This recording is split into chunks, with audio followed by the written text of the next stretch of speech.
Hoje eu vou falar de um problema que eu tive recentemente, que foi com o Course. Eu estava dentro de um projeto e a gente teve muito esse problema, e aí eu parei para pesquisar um pouco sobre isso, e eu reparei que poucas pessoas sabem o que é isso e lidam bem com isso e realmente entendem o que isso significa. E aí eu resolvi aprofundar um pouco mais e compartilhar o que eu aprendi. Eu sou a Ana Coimbra, eu sou Dev Lead na Kobe, é uma consultoria de software de Porto Alegre. A gente faz diversos projetos de diversas áreas, principalmente mobile, mas a gente trabalha muito com realidade aumentada, faz projetos tanto para o Brasil quanto para fora. É bem interessante trabalhar lá. Eu trabalho muito com Android e Web, principalmente front. Estou terminando, se tudo der certo, daqui 3 meses eu tenho meu título de especialista em design de interação. E mexo muito com Firebase. Inclusive, o meu problema com o Course foi quando eu estava fazendo umas functions do Firebase e pegando isso no front. E aí a gente teve que resolver esses problemas todos. Nas minhas redes sociais, @AnaCoimbraG, qualquer rede social, LinkedIn, Twitter, qualquer coisa. GitHub também. Então, beleza, eu quero saber quem que já teve esse problema, que não foi possível acessar um recurso porque a sua origem não estava autorizada. Quem que já passou por esse problema? Ah, beleza. Legal. E aí, aqui é só a diferença, tipo, esse erro é feito no Chrome e esse erro é feito no Safari. Tá. E como é que a gente faz para resolver? A gente joga no Stack Overflow. E aí, lá no Stack Overflow, o que aparece? Você só tem que autorizar essa origem, ou você simplesmente autoriza um asterisco. Beleza. Ou então, a outra opção é você abrir o Chrome, desabilitando a segurança da web. Beleza, você vai mandar o seu usuário desabilitar a segurança do Chrome? Acho que não. Tudo bem.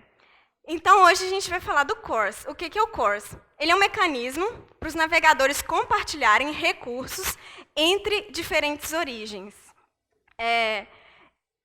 E o que seria uma origem? Uma origem é um conjunto de um protocolo com um host e uma porta, que normalmente, quando a gente está usando a web e acessando sites no browser, a porta oculta é sempre a 80, mas poderia ser qualquer outra porta se você estivesse usando um outro serviço. E quando você altera qualquer um desses 3 itens, já vira uma outra origem, já não é a mesma. E aí você entra em alguns probleminhas. A gente tem 2 políticas no compartilhamento de recursos, que é o Same Origin e o Cross Origin. O Same Origin, vamos pensar assim, para quem mora em apartamento, por exemplo, se você precisa de ir ao seu vizinho, pedir alguma coisa emprestada para o seu vizinho, ir na casa dele, que mora no mesmo prédio que você, basta você descer, basta você chegar no corredor e bater na porta dele, ou então basta você falar assim, olha, estou precisando disso aqui, você pode me emprestar? Claro, pode vir aqui que eu te passo. Agora, se você mora, isso é o Same Origin.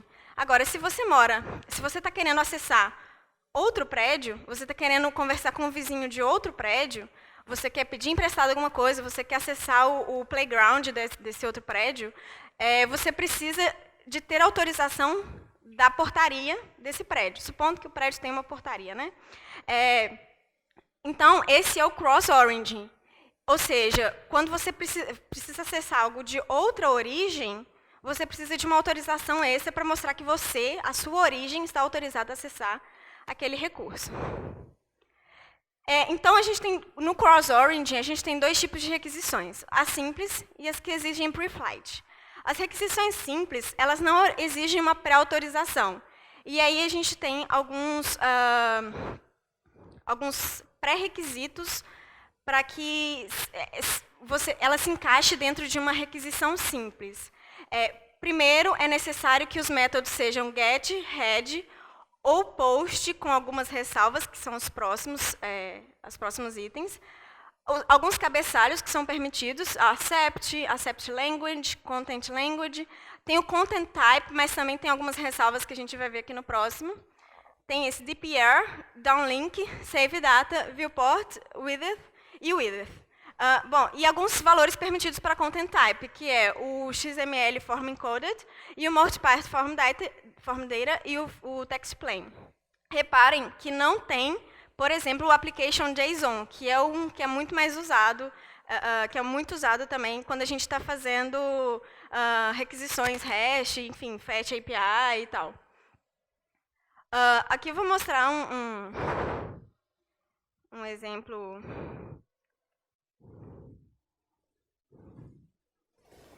Eu fiz um sitezinho bem basiquinho para mostrar o funcionamento disso, bem, tipo, de forma real mesmo. Supondo que esses são 2 prédios e você mora nesse prédio, então você vai pedir um recurso do seu vizinho. No caso aqui, independente se você vai fazer um get, um post, ou o que for, é na mesma origem, então você não precisa de uma autorização extra. E aí, se você fizer uma requisição aqui qualquer, ele ainda deu errado, olha só.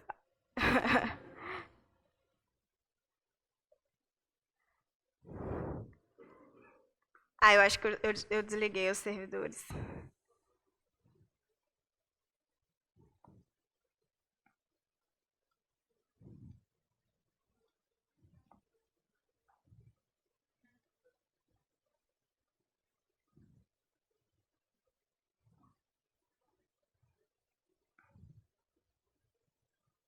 Então, aqui o que eu fiz? Eu estou rodando um server em Node e um client em React. E, bom, no fim, eles são duas origens diferentes, porque apesar de ser localhost, etc., muda a porta, né? Então, eles são diferentes origens. E aí eu acabo entrando no problema de cross-origin, e aí vai entrar o CORS, que é um mecanismo feito pelos navegadores. Bom, então, beleza. Aqui sou eu moro nesse prédio, e aí eu vou pedir qualquer coisa para o meu vizinho que mora no mesmo prédio que eu. Beleza. Aí eu pedi aqui só um get, foi um get simples no arquivo de ícone, né, que é esse ícone que tem aqui. E aí a gente consegue ver aqui nos headers que não tem nada daquilo de access, origin, allow, não sei o quê, não tem nada disso. Não tem nenhum header especial que defina que você precisasse de alguma autorização para isso. E aqui a gente tem, no cross-origin, que é a outra origem, a gente vai fazer uma requisição simples. Então, vou fechar aqui e vou fazer uma requisição simples. A gente pode ver que é feito só uma requisição, é do tipo get. Aí a gente consegue ver aqui, ó, access, allow, control, allow, headers, e aí eu estou autorizando esse content type, e eu também estou autorizando essa origem. E se eu não pôr que eu autorizo essa origem, ele vai dar o erro. Por exemplo, se eu mudar aqui, se eu tirar isso daqui e rodar o meu server de novo, ele vai dar o erro de CORS.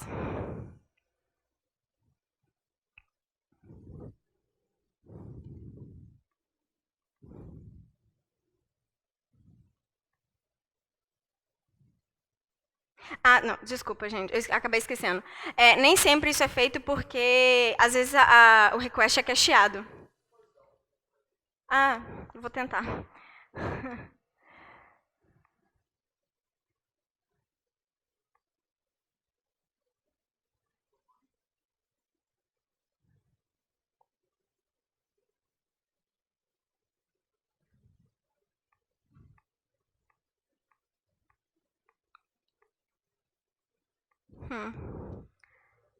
Bom, não, eu não sei se tem como. Alguém sabe se tem como aumentar essa letra? Comande mais. Boa. Valeu. Tá dando pra ver agora? Tá legal agora? Não? Beleza. Bom, aqui no console a gente vê que deu o erro. Foi bloqueado pela política de CORS. Ah,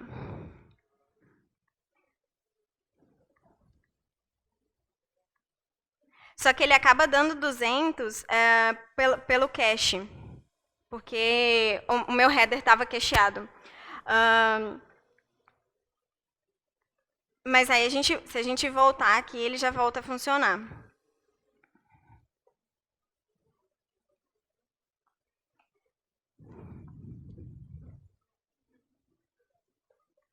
Aí aqui é só um exemplo de uma chamada, né, uma chamada GET, que está dentro daquelas requisições para ser uma requisição simples, né, está dentro daquelas demandas. E aí a gente consegue mandar, a gente só precisa de, na requisição, mandar que você autoriza aquela origem a acessar esse recurso que ele está querendo dentro desse método. Isso aqui eu fiz dentro do GET, até como vocês viram aqui, eu acabei colocando no use, né, que é o middleware, eu vou mostrar um pouco sobre isso mais tarde, mas é possível colocar também no GET, direto em cada requisição, porque às vezes para cada, sei lá, para cada endpoint você precisa de autorizar uma origem diferente, alguma coisa, isso também é possível. E aí a gente tem as requisições com pre-flight. O que seria isso? É uma requisição que vai exigir uma pré-autorização, que é basicamente tudo que não se encaixa naqueles critérios de ser uma requisição simples.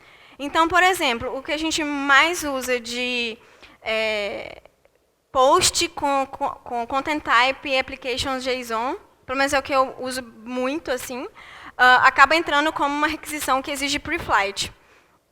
E quando uma origem ela requisita algo que pode causar um efeito colateral em algum servidor, dentro do seu servidor, em algum banco de dados, em qualquer recurso que possa afetar e causar um efeito colateral na sua origem, lá no seu servidor, é preciso essa pré-requisição, que ela vai autorizar que isso seja feito. Então, é basicamente assim, eu sou o servidor A, eu gostaria de fazer a ação de put no seu recurso de banco de dados. Eu estou autorizado? Aí o seu servidor vai retornar. Sim, o servidor A está autorizado a fazer o put no meu recurso de banco de dados. Então, beleza. Então, faz a ação put no banco de dados com essas informações aqui que eu estou te mandando no payload. E aí ele vai mandar o acknowledge, que beleza, a ação foi realizada com sucesso. Então, isso aqui é um funcionamento com o pre-flight. Então, essa pré-chamada, essa pré-autorização, é o pre-flight. Aqui é só um exemplo, né, de uma chamada no cliente e aqui no servidor. No cliente, eu estou enviando aqui um post com application JSON. Aqui eu estou enviando o body, que é um JSON. E aí, o que acontece? O pre-flight, eu vou mostrar aqui, ele é um options. Então, a gente tem que tratar o options também. Então, se eu fizer aqui a chamada do pre-flight, a gente consegue reparar que tem duas chamadas. Tem essa, que é o pre-flight, que é um options. E aí aqui vai ter os headers, que é a sua autorização. Então, eu estou autorizando você a enviar esse content type. Eu estou autorizando essa origem. E isso fica também cacheado. E eu também estou autorizando esse content type. E aí, esse é o options, né, que é o pre-flight. E esse aqui é a minha requisição efetiva. Se eu não tivesse o pre-flight, se o meu pre-flight não tivesse me respondido que eu estava autorizado a acessar aquele método com aquele recurso, eu não conseguiria fazer esse post, entendeu? Então, aqui eu tenho post, aqui de novo, eu tenho que autorizar a minha origem, principalmente a minha origem. Eu tenho que autorizar esse header e o content type JSON. Que no caso, o post vai retornar um HTML, mas eu tenho que autorizar o JSON.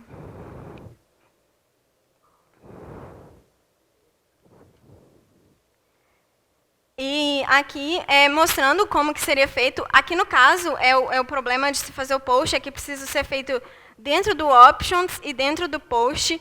É importante também, quando estiver trabalhando com o back-end, né, para quem fizer back-end, ter que tratar essa parte do options, que muitas das vezes os options eles são simplesmente um pre-flight.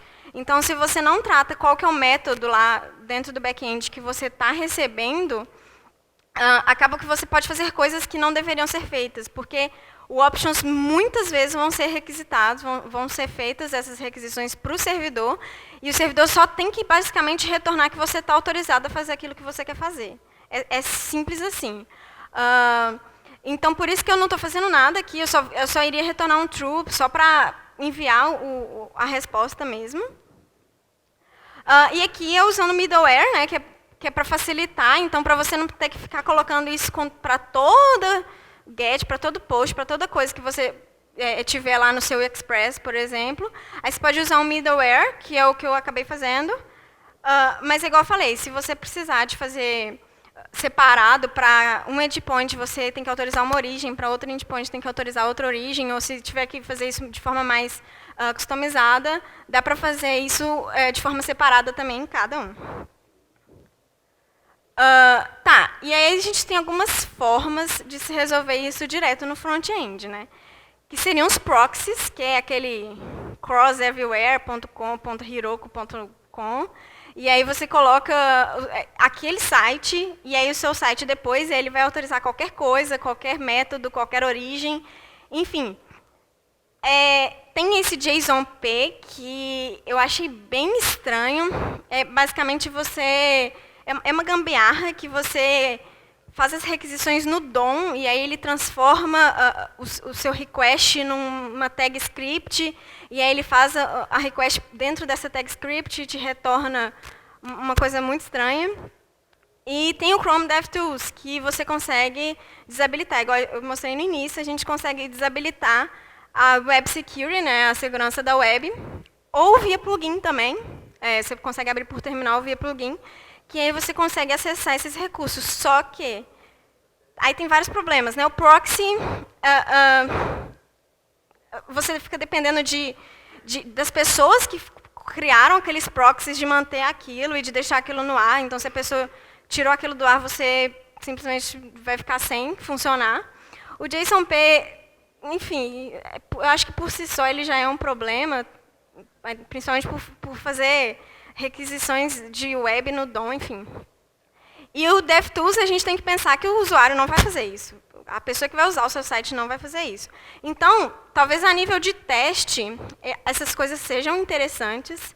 A nível de, sei lá, eu tenho que pôr esse negócio em produção rápido, isso aqui tem que ir para o ar hoje, e não pode faltar, beleza, põe um proxy, mas depois você muda aquilo ali.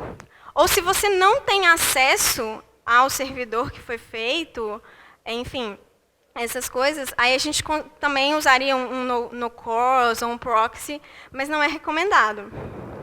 É importante a gente lembrar que o CORS ele é um mecanismo a mais de segurança, então a gente precisa de tratar isso bem, porque ele está ajudando o seu servidor, o seu site, a ser mais seguro. É mais uma camada ali para melhorar essa segurança toda.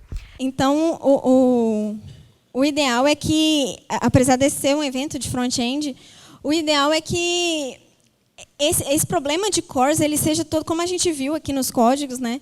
O ideal é que ele seja resolvido no servidor. Então, se você tem acesso ao desenvolvedor back-end, ou se você é o desenvolvedor full stack ou back-end, enfim, tenha isso em mente, porque é bem importante que isso seja bem definido e bem estruturado. Não coloquem asterisco na origem autorizada, porque, basicamente, a sua segurança vai para o espaço, porque você tem que definir quais são as origens que estão autorizadas a acessar aquilo. A não ser, assim, né, salvo algumas exceções, mas se for o ideal é você não colocar aquele asterisco que autoriza qualquer origem. Então, aproveite desse recurso de segurança e faça ele bem feito. Então, eu fico aí à disposição, estarei aqui o evento inteiro. Qualquer coisa, podem me mandar um e-mail.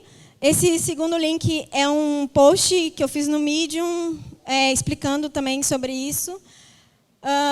Os códigos estão no GitHub e tem o meu site também, para quem quiser alguma informação. Muito obrigada.